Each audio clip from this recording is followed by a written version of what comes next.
உன் நுகத்தடியை முறித்து உன் கட்டுகளை அறுப்பார், பயப்படாதே. எரேமியா 2:20. பூர்வ காலம் துவக்கி நான் உன் நுகத்தடியை முறித்து உன் கட்டுகளை அறுத்தேன்.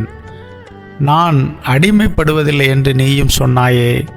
ஆகிலும் உயரமான சகல மேட்டின் மேலும் பச்சையான சகல மரத்தின் கீழும் நீ வேசியாய் திரிகிறாய். நுகத்தடி பொதுவாக வண்டி மாடுகள் மீது தான் வைக்கப்படும்.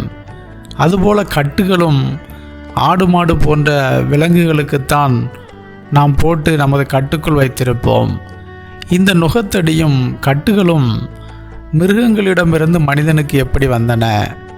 மனிதன் மிருகமாகும்போது மனிதன் மிருகங்களை அடக்குவதற்கு எப்படி நுகத்தடியையும் கட்டுகளையும் பயன்படுத்துகிறானோ அப்படியே மனிதனை கட்டுப்படுத்துவதற்கு பயன்படுத்தப்படுகின்றன. இவற்றையெல்லாம் தேவன் விரும்பவில்லை.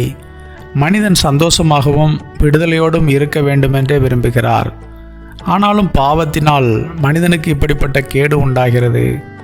பாவத்தினால் மனிதன் மிருகமாக மாறிவிடுகிறான். பாவம் இல்லை என்றால் மனிதன் மனிதனாக இருப்பான், பிறரையும் தன்னை போல நேசிப்பான். பிசாசானவன் நம்மை சந்தோஷத்தோடும் விடுதலையோடும் இருக்கவே விடமாட்டான். எங்கிருந்தாவது நுகத்தடியை தூக்கி கொண்டு வந்து நம் மீது வைத்து விடுவான். நுகத்தடியோடு பயணிப்பதற்கு நாம் மிகவும் சிரமப்படுவோம். அதுபோலத்தான் கட்டுகளும். பாவ கட்டுகளுக்குள் இருக்கிற ஒரு மனிதனால் நிம்மதியாக வாழவே முடியாது. ஆனால் இவற்றிலிருந்தெல்லாம் மனிதனை விடுவிக்கிற ஒரு நல்ல கர்த்தர் நமக்கு இருக்கிறார். அவரது வார்த்தைகளை கேட்டு நடந்தால் அவரே நுகத்தடியை முறித்து போட்டு கட்டுகளை அறுத்து போடுவார். நுகத்தடியை எடுத்து போடுவார் என்று சொல்லவில்லை, முறித்து போடுவார் என்று சொல்லப்பட்டுள்ளது. எடுத்து போட்டால் நுகத்தடியை மீண்டும் எடுத்து கொண்டு வந்து வைத்து விடலாம். ஆனால் முறித்து போட்டால் அதை மீண்டும் பயன்படுத்த முடியாது. நுகத்தடியை பயன்படுத்தியவர்களுக்கு இதை பற்றி தெரியும்.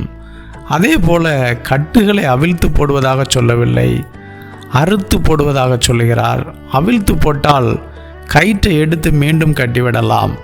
துண்டு துண்டாக அறுத்து போட்டால் மீண்டும் கட்ட முடியாது. இதுதான் கர்த்தர் செய்யும் அதிசயமாக உள்ளது. நுகத்தடியினாலும் கட்டுகளினாலும் மிகவும் பாரத்தோடு செயல்பட முடியாமல் காணப்படுகிறீர்களா? பயப்படாதிருங்கள். நுகத்தடியை முறித்து கட்டுகளை அறுக்கும் கர்த்தர் நமக்கு இருக்கிறார். அவர் நமக்காக இறங்கி அதிசயம் செய்வார். பயப்படாதிருங்கள். ஆமென்.